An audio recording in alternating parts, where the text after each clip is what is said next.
4 दिसंबर को UK immigration और visas में एक बहुत बड़ी चेंजेस अनाउंस हुई हैं। Net migration is the main cause for all this changes. It's very rare, it's very hard to get job कि विदाउट एनी प्रैक्टिकल एक्सपीरियंस नहीं ऑफ़र करती हैं उनको जॉब्स जिनका वर्क एक्सपीरियंस नहीं होता।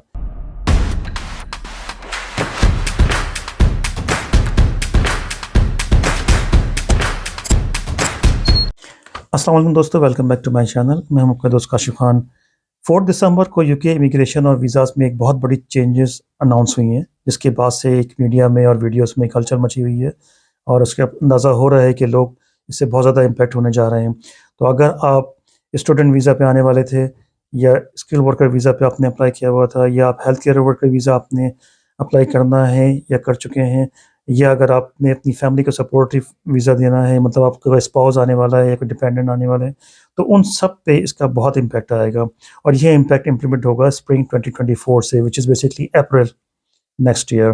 तो आज की वीडियो में आपसे इंशाल्लाह बात करेंगे कि वो कौन से कॉजेज़ थे जिसकी वजह से इतनी बड़ी अनाउंसमेंट की गई और इतना चेंज लाया गया, और सेकेंडली वो कौन से की पॉइंट्स हैं जो कि इन चेंजेस में छुपे हुए हैं, और थर्डली हम आपसे बात करेंगे कि what are the counter measures. आपको आपका प्लान बी क्या होना चाहिए, आप किस तरीके से आप अपने आप को इसके अंदर एडजस्ट कर सकते हैं, और उसके साथ साथ आपको इसके अंदर जो छुपे हुई पॉजिटिविटी है और जो बेनिफिट्स हैं वो आप किस तरीके से हासिल कर सकते हैं। तो इस वीडियो को इंशाल्लाह पूरा देखिए, आपको इंशाल्लाह इसका बेनिफिट मिलेगा। अगर आपने मेरे चैनल को अभी तक सब्सक्राइब नहीं किया है तो काइंडली इसको सब्सक्राइब कर लीजिए, क्योंकि it's going to be very much beneficial for you. फिर शुरू करते हैं।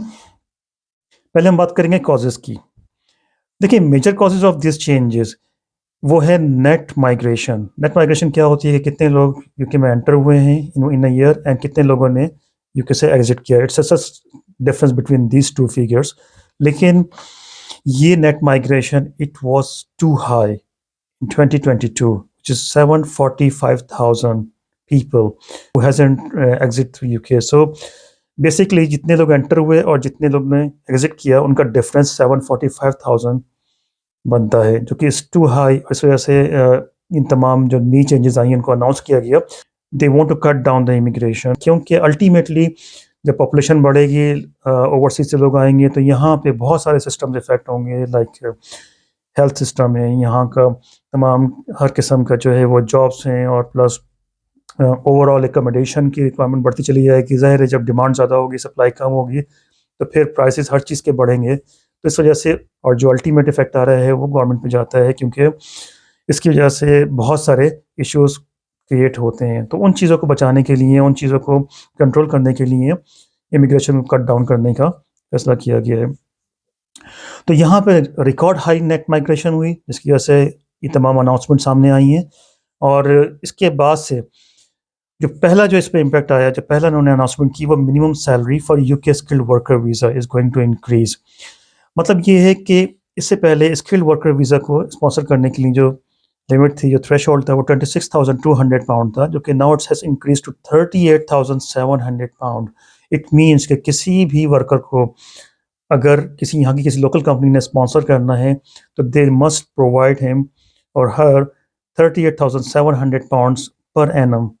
This salary has to be provided to in order to sponsor the guy। Compare करें यहाँ की लोकल मार्केट से, तो आपको अंदाज़ा होगा कि 38,700 सैलरी किसी भी स्किल वर्कर को देना इतना इजी नहीं होता। क्योंकि फॉर एग्जांपल अगर कोई भी स्टूडेंट है और वो अपने आप को स्किल वर्कर वीज़ा पे लेके आना चाहता है after completion of his study, और मीन्स अगर कोई भी आप ओवरसीज से बुलाना चाहते हैं, कोई कंपनी चाहती है कि ओवरसीज से किसी को हायर करे, तो जो भी स्किल सेट यहाँ पे चाहिए होगा उसके लिहाज से 38,700 इज़ टू हाई।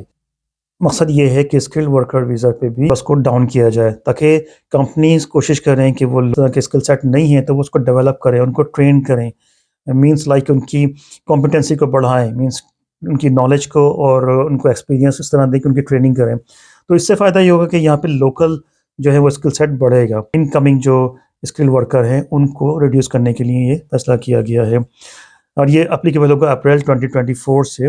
लेकिन इससे पॉजिटिविटी ये है कि health and care worker visa जो है वो इसमें एग्जेम्प्ट होंगे इस इंक्रीज से। Minimum salary requirement for family visa will increase.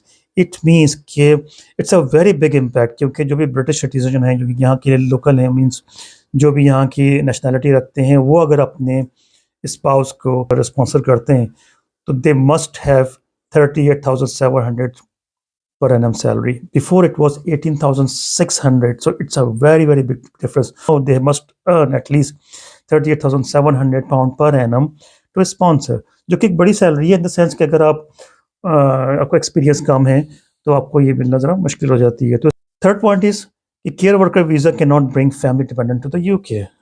इससे पहले ये था कि केयर वर्कर वीज़ा पे जो भी आ रहा है वो अपने लाइफ पार्टनर, अपने पार्टनर को, अपने बच्चों को स्पॉन्सर करके ला सकता था। लेकिन इसके बाद से एक बिग चेंज आया कि केयर वर्कर वीज़ा जो है वो अपने डिपेंडेंट को नहीं ला सकते इस अनाउंसमेंट के बाद से। So till September this year तक 1,01,000 वीज़ा इशू किए गए केयर वर्कर्स को और 1,20,000 वीज़ा इशू किए गए केयर वर्कर डिपेंडेंट को। तो इससे आप अंदाज़ा कर सकते हैं कि nearly 2,20,000 visas were issued in total. इसमें से 1,20,000 डिपेंडेंट थे और जब आप डिपेंडेंट होते हैं तो आप you can work full time in any job. तो ये एक वन ऑफ द रीज़न कि इसको इम्पैक्ट को मिनिमाइज़ करने के लिए, सिस्टम को और अपने कंट्रोल में रखने के लिए और उसको बेहतर करने के लिए ये फैसला किया गया कि जनाब आप डिपेंडेंट्स को या तो मिनिमाइज़ करें या ज़ीरो पे कर दें। तो अभी कोई डिपेंडेंट भी अलाउ नहीं होगा केयर वर्कर वीज़ा के लिए। जो केयर वर्कर की जो रिक्वायरमेंट है वो हाई है, लेकिन डिमांड है, लेकिन वो अगर शॉर्टेज में आएगा तो अभी भी ये बिलीव किया जा रहा है कि इस इम्प्लीमेंटेशन के बाद भी लोग आएंगे, केयर वर्कर आएंगे अपनी इस वीज़ा पे और यहाँ पे आगे काम करेंगे। हस्बैंड आ रहा है केयर वर्कर वीज़ा पे तो उनकी वाइफ जो है वो उनके एज ए डिपेंडेंट नहीं आ सकती है, उन्हें किसी और वीज़ा पे आना होगा। नंबर 4 पे ये है कि सैलरी डिस्काउंट किया गया है शॉर्टेज प्रोफेशन लिस्ट के लिए। First of all shortage occupation list है क्या? Wide range of sectors including health, education, care worker and construction to make easy for employers to fill vacancies where there is a shortage of skills or worker in the UK। फ़ायदा ये होता है कि किसी भी employer को अगर उसका कोई शॉर्टेज ऑफ ऑक्यूपेशन लिस्ट में अपने प्रोफेशन को डालता है रिक्वायरमेंट को, तो उसके लिए ओवरसीज से हायर करना आसान हो जाता है। लेकिन अभी इन्होंने क्या किया कि 20% उस सैलरी को डिस्काउंट कर दिया, मतलब उस डिस्काउंट को स्क्रैप कर दिया कि अभी जो भी बाहर से ये बुलाएंगे किसी ओवरसीज वर्कर को तो उसको सैलरी कम ऑफर की जाएगी। जो भी एम्प्लॉयर्स हैं वो बेसिकली फोकस करें इंटरनल रिसोर्सेज पे। तो this is one of the step जो कि शॉर्ट ऑक्यूपेशन लिस्ट पर आया है।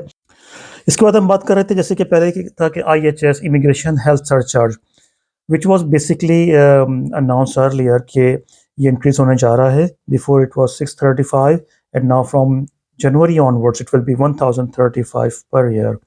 तो इस बिग चेंज हैं 4 साल का, तो 1,035 multiply by 4 which is nearly 4,000। एक पॉजिटिविटी ये है कि जो health and care worker visa holder हैं उनको ये चार्जेस पे नहीं करने।